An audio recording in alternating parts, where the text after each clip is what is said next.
कम बोलने वाला लड़का और ज़्यादा बोलने वाली लड़की एक मुकम्मल जोड़ी होती है।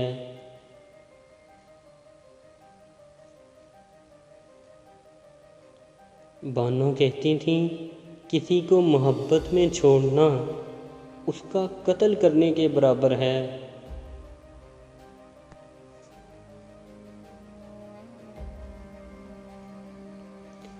पुराने दिनों को याद नहीं करते सर जी, नए दिनों में गुण लग जाता है।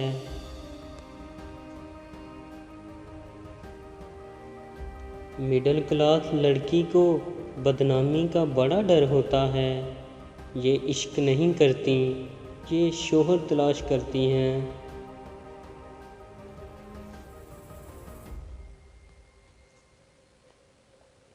कितनी नाजुक होती हैं लड़कियां, पसंद का सूट ना मिले तो ईद नहीं मनाती, मगर एक नापसंदीदा इंसान के साथ चुपचाप पूरी ज़िंदगी गुजार देती हैं।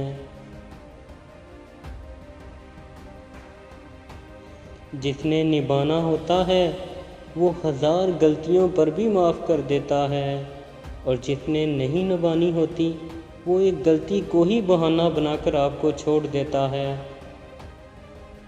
मोहब्बत में ज़ाती आज़ादी को तलब करना शिरक है। बेक वक़्त दो अफराद से मोहब्बत नहीं की जा सकती, महबूब से भी और अपनी ज़ात से भी। इस तरह मोहब्बत एक तरह की गुलामी का अमल है। कभी भी शादी के खाने की बुराई ना करो। बेटी के बाप को पूरी उम्र लगी होती है सिर्फ़ उस एक वक्त के खाने के लिए।